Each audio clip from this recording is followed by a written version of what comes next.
Dua industri farmasi akan dipidana terkait temuan senyawa cemaran berbahaya dalam obat sediaan sirup yang diduga menyebabkan gagal ginjal akut. Jika terbukti, kasus ini akan menjadi skandal farmasi terbesar dalam sejarah tanah air setelah 141 nyawa anak melayang.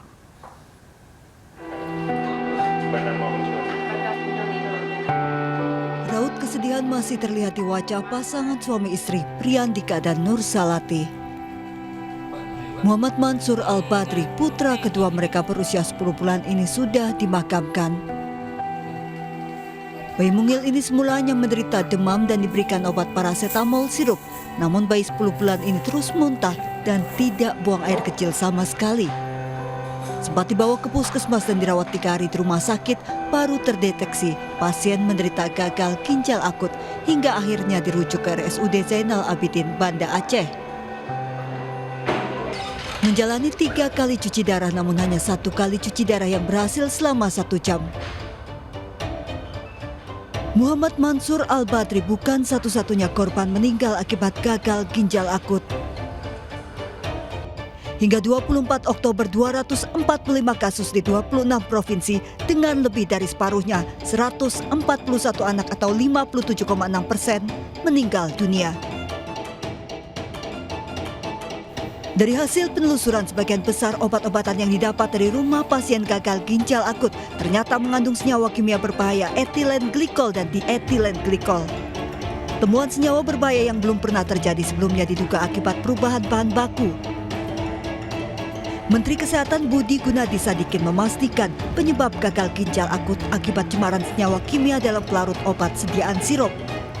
Jadi berdasarkan rilis dari WHO, adanya zat kimia di pasien, bukti biopsi yang menunjukkan kerusakan ginjalnya karena zat kimia ini, dan keempat, adanya zat kimia ini di obat-obatan yang ada di rumah pasien, kita menyimpulkan bahwa benar penyebabnya adalah obat-obat kimia yang merupakan cemaran atau impurities dari pelarut ini.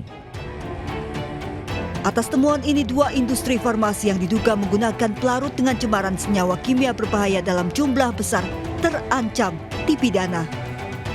Kemudian yang penting juga dalam proses ini kami sudah mendapatkan 2 industri farmasi yang akan kami tindak lanjuti menjadi pidana, ya. Jadi Kedeputian 4 yaitu Kedeputian Bidang Penindakan dari Badan POM sudah kami tugaskan untuk masuk ke industri farmasi tersebut, bekerja sama dengan kepolisian dalam hal ini, dan akan segera melakukan penyidikan untuk menuju pada pidana. Jika dugaan pelanggaran pidana pada 2 industri farmasi ini terbukti, kasus ini akan menjadi skandal industri farmasi terbesar sepanjang sejarah tanah air karena mengakibatkan hilangnya nyawa 141 anak dan membahayakan nyawa ratusan anak lainnya. Tim Liputan iNews melaporkan.